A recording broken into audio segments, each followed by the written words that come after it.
네, 오늘 언약의 하나님 11번째 나갑니다. 제목을 이제 언약의 여정이란 제목을 선택했는데요. 우리는 언약의 하나님을 믿고 있기 때문에 그 언약의 하나님 속에 있다면 우리는 당연히 언약의 여정 속을 지금 가고 있죠. 그러면 자신을 확인해야 되겠죠. 내가 정말 언약의 여정 속에 있냐. 그 확인하는 방법은 예수님의 부활 메시지예요. 사복음서에 다 너희는 가서 제자 삼아라. 또 만민에게 가라. 어린 양을 먹여라. 요한복음 21장 15절에서 20절에도 어린 양을 먹여라. 또 어린 양을 쳐라. 또 양을 먹여 내 양을 먹여라 그러죠. 정말 우리가 이 속에 있다면 우리는 24시 하나님과 집중되고 있다는 겁니다. 그래서 요게 이제 어린 양을 먹여라 했으니까 먹일 게 있어야죠. 그래서 개인화가 안 되면 먹일 게 없어요. 그리고 한계가 오고요. 그래서 우리가 언약의 여정을 가기 위해서는 개인화가 최우선이고요. 또 지속이 돼야 됩니다. 자, 왜냐? 세상을 하나님이 진단해놨어요. 이미 이 피할 수 없는 영적 문제가 온다고. 그래서 창세기 1장 2절에 보면 이 세상은 지금 혼돈하고 이 혼돈으로 오는 문제로 인해서 오는 것이 이제 공허죠. 답이 없고 하나님 없고 또 답이 없으면 인간은 공허할 수밖에 없어요. 그래서 이 공허 때문에 인간이 채우기 위해서 이 공허를 채우기 위해서 또 답을 찾는 것이 종교를 선택해 보기도 하고요. 또 선행을 해보기도 하고 또 학문으로 또는 과학으로 답을 찾아보려고 많은 사람들이 이제 이 일에 몰두하죠. 그렇지만 이 종교 가지고는 우리가 보장을 받을 수 없어요. 즉 구원을 받을 수 없어요. 이 선행 가지고는 절대 죄 문제 해결할 수 없죠. 철학은 아무리 좋은 말이라도 진리가 될 수 없어요. 길이 될 수 없어요. 과학이 아무리 발전해도요, 인간은 절대 행복할 수가 없습니다.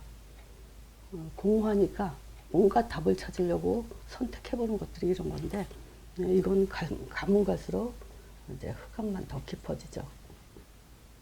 점점 더 하나님으로부터 멀어지는 방법이죠. 그래서 날이 가면 갈수록 세상은 병들고 있습니다. 더욱더. 그래서 피할 수 없는 삶이 있어요. 절대 피할 수 없어요. 전도서 9장 12절에 제가 이 성경 구절을 많이 사용하죠. 사람은 자기 시기를 알 수 없어요. 물고기가 재앙의 그물에 걸리고 새가 올무에 걸린 같이 어느 날 인생도 호련히 재앙이 임하면 거기에 걸리게 돼 있죠. 요거를 이 재앙을 한마디로 말하면 불신자 상태 6가지라고 봐도 돼요. 자, 당연하죠. 언약 밖에 있기 때문에. 이 재앙은 언약 밖에 있으면 피할 수 없어요. 절대로. 자, 세상이 이렇기 때문에 모든 기독교인들은 또 내가 하나님 만났다 하는 모든 사람들은 언약의 여정을 가야 됩니다.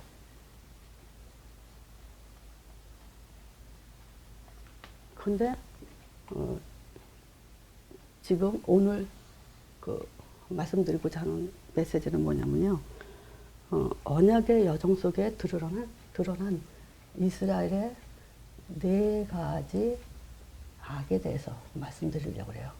이거는 이스라엘을 IS로 영어로 지금 약자입니다.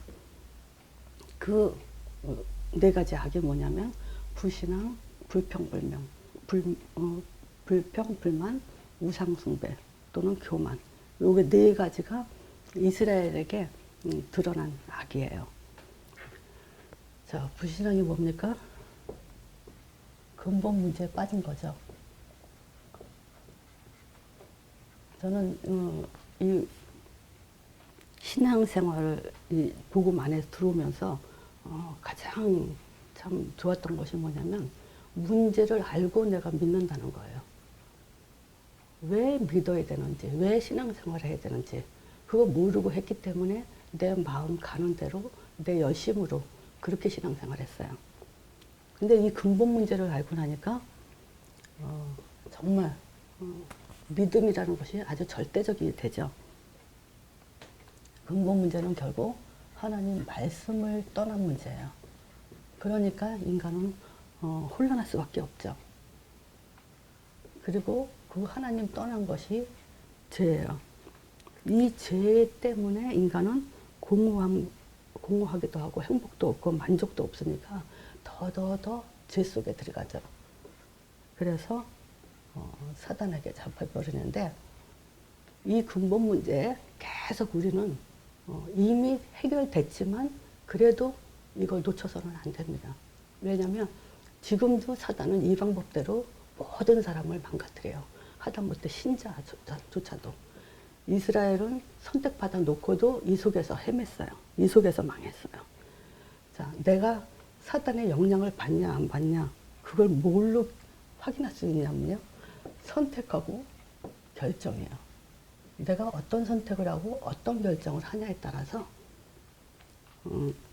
사단에 묶이게 되죠. 자, 마태복음 또 얘기하지만 7장 18절에서 20절에 결국은 결과가 나와요. 나쁜 나무에서 좋은 열매가 나올 수 없고요. 좋은 나무에서 나쁜 열매가 나올 수 없어요. 결국은 열매로 그것이 알게 되는데 초점은 뭐냐? 열매는 반드시 나온다예요. 두 번째, 하나님은 이 근본 문제, 불신앙에 빠지지 않게 하기 위해서 창세기 3장 15절을 답을 줬어요. 문제 있을 때마다 하나님은 항상 답을 줬어요.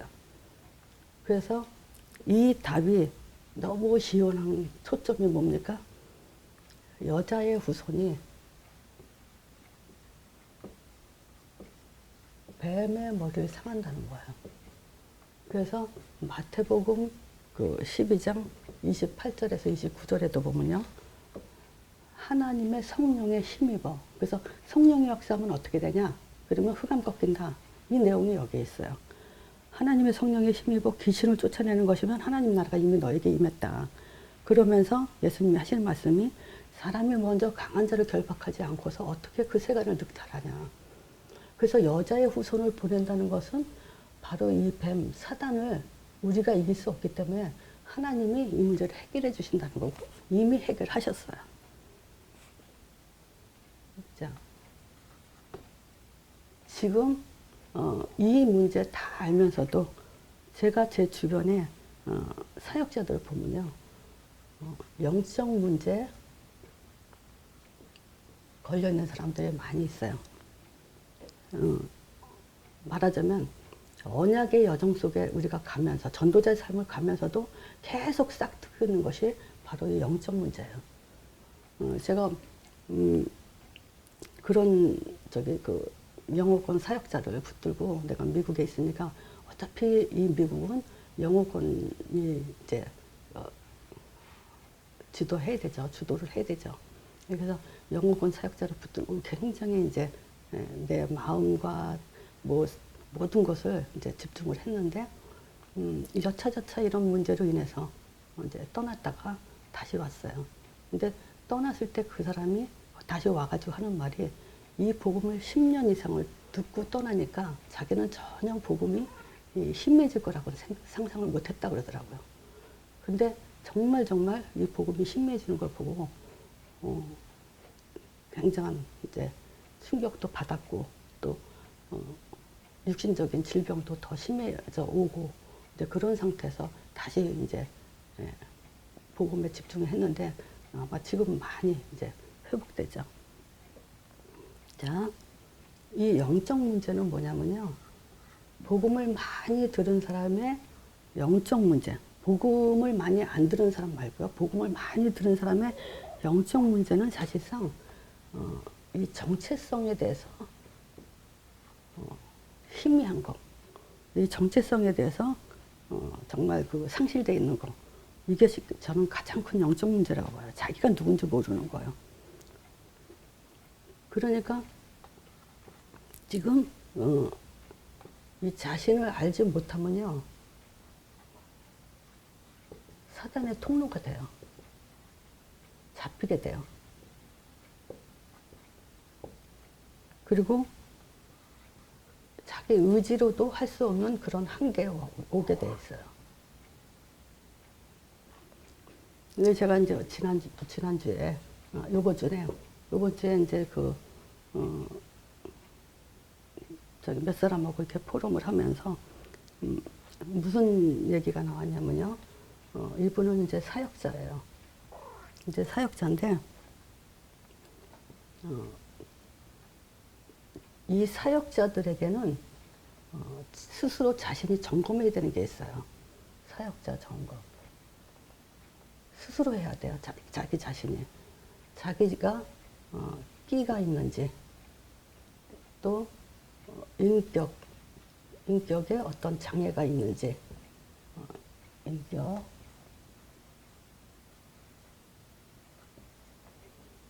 또 욕심이 있는지, 요 세 가지는요, 사역의 걸림돌이 되죠. 그리고 오히려 사역하면서 하나님을 더 욕되게 하는 그런 경우가 되죠. 근데 제가 말씀드리고자 하는 건 뭐냐면요. 이 끼라는 게 예를 들어서 원래 바람기가 병적으로 있는 사람이 있고 어떤 환경에 의해서 잠깐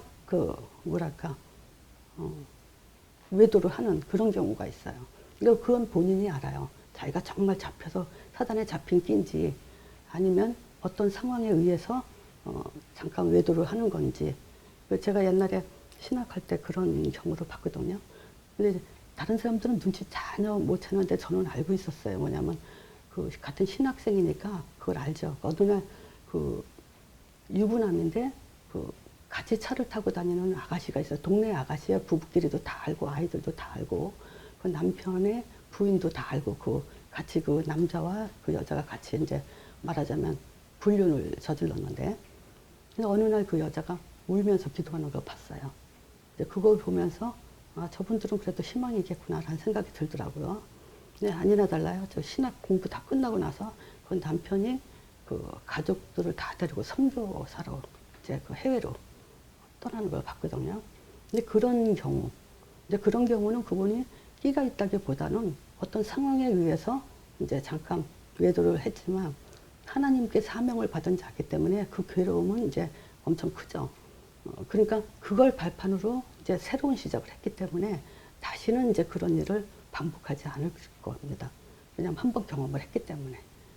자, 그리고 우리는 이런 경우 이제 뭐냐면 사단 결박을 하죠. 하나님 내가 이런 문제에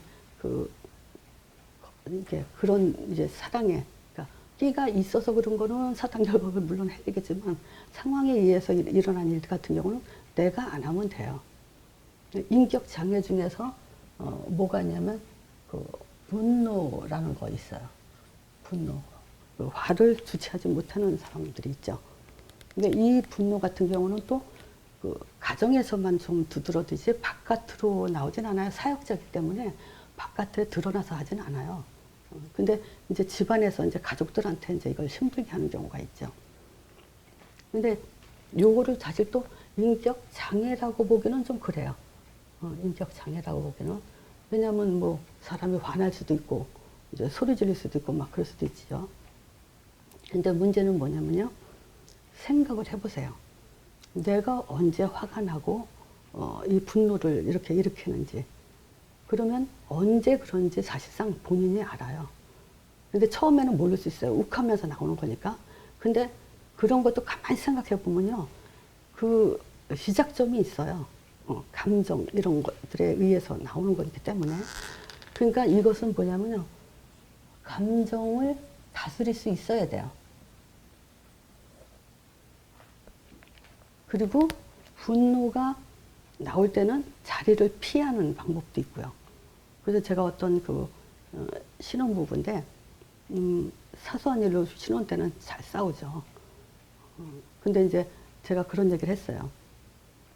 화났을 때, 그러니까 카톡으로 뭐라고 했는데 와이프가 문자 확인을 안 한 모양이에요. 그래서 남편이 와서 왜 카톡 확인 안 했어? 이러니까 여자가 왜 짜증내? 이렇게 말한 거예요. 근데 왜 카톡 확인 안 했어? 라는 건 짜증나서 한 게 아닌데 여자 쪽에서는 짜증난 소리로 들른 거야. 이러니까 같이 이제 폭발하는 경우가 있어요. 별거 아닌데 그런 부분에서. 그래서 제가 그랬어요. 짜증이 안 났는데 왜 짜증냈을 때, 나 짜증 안 났는데 했을 때는 이 사람이 지금 예민해 있구나 라고 생각하고 그 자리를 피하거나 더 이제 짜증냈다고 하는 그 사람이 더 화가 나 있으니까 피하거나 또는 그걸로 인해서 나 짜증 안 내는데 하고 더 화를 내면 같이 또 싸움이 터지니까 그럴 경우에는 또 이 남자 쪽에서 소리를 꽥 지르면 여자 쪽이 피해주든지. 그래서 내가 두 분한테 그랬어요. 그러면 둘이 약속을 해라. 한쪽에서 화를 내면 자리를 피해주는 거. 그래서 내가 그랬어요. 여자나 남자나 만약에 여자 쪽에서 화가 났을 때 남편이 피한다거나 여자 쪽에서 화가 났을 때 남편이 피한다거나 남편이 화났을 때 여자가 피하거나 그랬을 때 자리를 피해주면 기분이 나쁘냐? 그랬더니 아니라 그러더라고요. 그건 마찬가지예요. 그런 식으로 이제 조절을 하면서 서로 간에 그 부분을 잘 조절을 하면 돼요. 그래서 이 사역자는 특히 더 이 감정 다스리는 일에 훈련이 돼 있어야 돼요. 그리고 또 만약에 사역자가 남편이 화를 내므로 인해서 감정이 상했을 때 그것도 문제예요. 남편이 화를 내서 사역자가 감정이 상한다는 것은 이 사역자가 또 이 감정 다스리는 훈련이 좀 안 돼 있다는 거죠. 이 말은 무슨 말하고 똑같냐? 왜 내가 상대방에 의해서 내 기분이 좋아지기도 하고 나빠지냐? 그렇게 지배를 받으면 안 된다는 거예요. 왜 상대방에 의해서 내 기분이 좋기도 하고 내 기분이 나빠지기도 하냐? 그거 잘 생각하세요. 그걸로 인해서 우리 감정이 좌지우지 되면 안 된다는 거예요. 그 선을 가지고 한번 감정을 잘 다스려 보세요. 그리고 욕심 이런 것도 진짜 하나님 앞에 좀 부끄러움을 다른 사람들을 하여금 하나님을 욕을 먹이는 그런 인격 수준이죠. 자, 또 얘기가 길어졌네요. 자, 또 이스라엘 백성들이요, 지금 불평불만은 어디서 했냐? 홍해 앞에서, 그리고 광야 생활에서 이때 불평불만했죠. 어떤 불평불만이냐? 의식주 또는 하나님이 인도하신 길에 대해서 그리고 지도자에 대해서 한마디로 말하면 이 세 가지로 이스라엘 백성들이 불평불만했어요. 이때 하나님이 주신 것이 출애굽기 3장 18절 희생제 드려라. 이게 하나님의 이 문제를 해결하는 방법이었어요. 답으로 주신 거예요. 그래서 피에 대해서 잊지 마라. 또 예배 놓치지 마라. 가나안 땅 잊지 마라. 요 세 가지 잊어버리면 의식주, 인도하신 길, 지도자에 대해서 불평불만 할 수밖에 없죠. 자, 여기서 조금 메시지가 방향이 딴 데 가는 것 같지만, 가는 것 같은데, 그래도 참 재미있는 게 뭐가 있냐면요. 저는 출애굽을 보면서, 출애굽기 10장 24절인가 보면요. 바로가 그래요. 소와 양은 놔두고 가서 예배 드리고 오라 그래요. 가나안 땅에 가서. 그러니까 피 없는 예배 드리고 와라. 이런 얘기를 해요. 그리고 예배 드릴 때 출애굽기 10장 11절에 보면 남자만 가서 예배 드리고 와라. 그럼 남자만 가서 예배 드린다는 것은 후대가 없는 예배. 전도가 이어지지 않는 예배 드리고 와라. 이 얘기한 거죠. 그리고 이 땅에서 예배 드려라. 출애굽기 8장 25절이거든요. 그러니까 이 땅은 뭐냐면 흑암이 꺾이지 않는 예배 드려라. 이제 이런 얘기를 찾아볼 수 있어요. 출애굽기 통해서. 자, 지금 하나님은 이스라엘 백성을 언약의 여정 속으로 가게 하면서 홍해와 애굽 생활과 홍해와 광야 생활을 통해서 하나님은 말씀하시고자 하는 것이 있어요. 이런 것들은 정말 체질을 바꾸도록 오히려 이런 것 때문에 광야 생활을 또 40년을 가게 했을 거예요. 그때 우리는 이 세 가지만 놓치지 않고 있다면 이런 문제에 걸려들지 않았겠죠. 그래서 저는 여기서 불평불만이 어디서 나오냐? 사실은 저는 인격이라고 봐요. 또 다른 말로 그릇이죠. 그릇이 좋고 인격이 좋은 사람들은요, 사실은 불평불만 별로 안 해요. 사람이 상식적이어야 돼요. 그리고 합리적이어야 되고요. 그리고 감사가 있다면 이런 것들은 인격 있는 사람들에게 있죠. 이게 있다면 불평불만 나올 수가 없죠. 자, 또 우상 숭배는 어디에 극심해졌냐면 가나안 땅이죠. 가나안 땅에서부터 왕정 시대,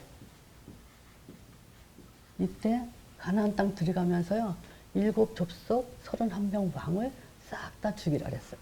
근데 그걸 죽이지 못함으로 인해서 왕정 시대에 점점 더 우상 숭배가 극심해졌죠. 자, 말하자면 언약을 놓쳤어요. 사사기 2장 1절에 보면요, 내가 너로 애굽에서 나오게 하고 인도하여 너의 열조에게 맹세한 땅으로 이끌어 왔는데 또 내가 이르기를 내가 너에게 세운 언약을 여기는 이 언약을 영원히 어기지 않겠다. 그 대신 실행하라는 얘기가 있어요. 뭘 실행하라 그러냐면요, 사사기 2장 2절입니다. 너희는 이 땅 거민과 언약을 세우지 말라. 거민하고 언약을 절대 세우지 마라. 그리고 하나님의 목소리를 이 언약을 영원히 놓치지 말라는데 문제는 뭐냐면 내 목소리를 청정하지 않음으로 인해서 그 결과가 너희 옆구리에 가시가 될 거다. 즉 말하자면 그들의 신이 너에게 올무가 될 거다. 그래서 이 사사기에 보면요, 한 9번인가 써 있어요. 9번인가 뭐냐면 그들이 땅을 정복하고 나서 싹 다 우상 숭배한 자들을 다 멸하라고 했는데 그들을 살려둠으로 인해서 계속 이어가고 있다는 얘기가 기록되어 있어요. 바로 이때에도 하나님은 답을 주신 것이 이사야 7장 14절이에요. 처녀가 잉태하여 아들이죠. 하나님의 아들. 아들을 낳으니 그 이름을 임마누엘이라고 하라. 이 답 줬어요.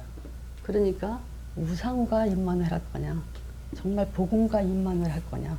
이스라엘 백성들은 이 언약의 여정을 가면서 제 우상과 임마누엘 했어요. 그 우상은 또 다른 말로 욕심이죠. 탐심. 이런 것들은 욕심은요 계속 잘하게 돼 있죠. 잘한다고 또 성경에 나와 있고요. 물질, 또 돈, 이런 것들에 대해서, 자기 유익에 대해서, 또 지기 싫어하는 성격 있죠. 이런 것들은 한마디로 다 욕심 중에 하나죠. 근데 이 욕심으로 스스로 올무에 걸리고 자기를 멸망시킬 뿐만 아니라 사역에도 장애가 되죠. 교만 시대가 있었어요. 로마 속국시대. 지금 이 네 가지요. 홍해, 노예 생활했다가 홍해, 광야 생활, 가나안 땅 정복, 또 로마 속국. 이게 지금 이 흐름을 보면서 이스라엘 백성들이 하나님 언약의 여정 속에 걸어가면서 드러난 그 영적 문제들이에요. 네 가지 악이에요. 그래서 이 로마 속국된 때는 어떤 때죠? 유대교와 로마 정치와 민심이 합작해서 기독교를 핍박한 때죠. 근데 여기서 초점은 뭐냐면 유대교예요. 이 유대교가 얼만큼 교만했냐? 성경 지식을 가지고 유일신 사상에 빠졌죠. 그러니까 선민 사상, 자기네들만 선택받았다. 요거 때문에 전도 선교 절대 안 하죠. 그리고 율법과 규례. 그래서 예수님을 십자가에 못 박은 이유가 뭐냐면 율법과 규례 때문에 안식일날 예수님이 사역했다고 해서 죄인이라고 이제 덤벼들었죠. 그 결과 사도행전 7장에 나와요. 천민사상에 빠지고 율법과 규례를 가지고 이들이 계속 하는 그 짓은 뭐냐면 목이 곧고 마음과 귀에 헬레를 받지 못한 사람이 되죠. 그래서 스데반이 그 얘기를 하다가 순교당하죠. 그러면서 더 중요한 말은 뭐냐면요. 너희가 항상 성령을 거스려 너희 조상과 같이 하고 있다. 그러니까 계속 지금 언약의 여정 속에 가면서 언약에 거꾸로 가는, 그러다 결국은 살인을 하는 그런 지금 상황에 처했죠. 그러면서 너희 조상들은 선지자 중에 누구든 누구를 핍박하지 않은 적 있냐. 의인이라 오시라 하고 예고했던 자들을 저희들이 죽였고 이제 너희들은 그 의인을 잡아 죽인 자고 살인한 자다. 너희가 천사의 말을 받고도, 천사가 전한 율법을 받고도 지키지 아니했다. 결국 아무리 말씀하지만 결국 지식에 불과했고 잘못 들어감으로 인해서 결과가 뭐냐? 살인을 하는. 조상 대대로예요, 그것도.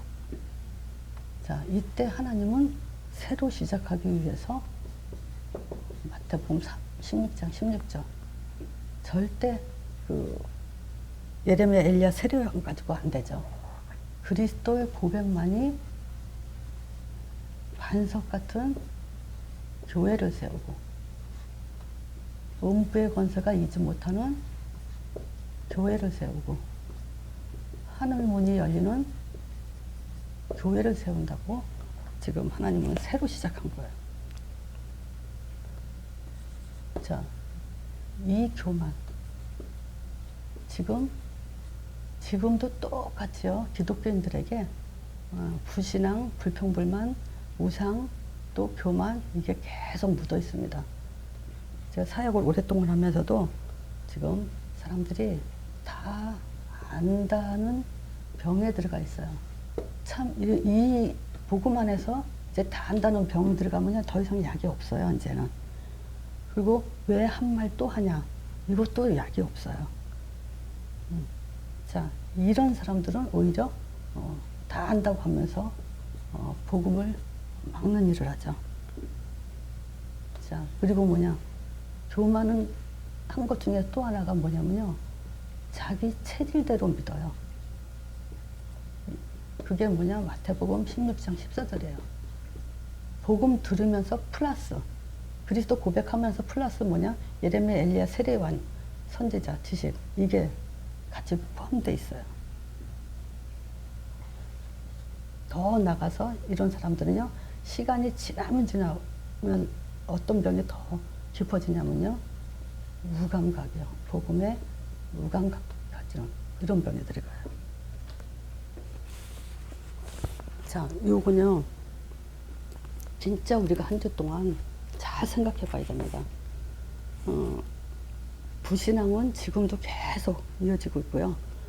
또 그런 속에서 나오는 것이 불평불만이에요. 그러면 우상 문제 분명히 나오고 교만 문제 나옵니다. 이게 기독교인들을 망치는 네 가지 악이에요. 자, 그래서 이 반드시 언약을 잡은 사람들은 언약의 여정을 가기 위해서 창세기 3장 15절, 출애굽기 3장 18절, 이사야 7장 14절 요 세 개를 합치면 마태복음 16장 16절이에요. 이 고백으로 문제 속에서도 이 고백으로 행복해야 되고요. 이걸로 기도가 회복돼야 되고 힘이 돼야 됩니다. 그렇지 않으면 방법은 없어요. 답은 더 이상 없습니다. 자, 그리고 제가 좀 더 안타까운 건 더 설명하고 싶은데 시간이 때문에 그러는데 우리는 사단결박만이 내 문제 해결만이 사역을 할 수 있는 게 아니에요. 그거는 잘 구분해야 돼요. 내가 할 수 있는 건 내가 해결해야 돼요. 거기에 하나님 역사해 주세요. 그건 어떤 면에서는 신비가 되고 종교가 됩니다. 하나님은 복음 전하라는 것밖에 없어요. 그렇잖아요. 여기서 너희 가서 모든 적극적으로 제자 삼아라. 어린 양을 먹여라. 이랬을 때 하나님이 너 질병 있니? 돈이 뭐 경제 어려우니? 또 가정에 갈등 있니? 자녀가 속썩이니? 그거 안 물어봤어요. 무조건 저거 하라 그런 거예요. 그럼 우리는 어떤 문제 갖고 있어도 저기에 전무하면서 행복해야 됩니다. 그게 그런 사람만이 언약의 여정을 갈 수 있습니다. 오늘 말씀 이걸로 마칩니다.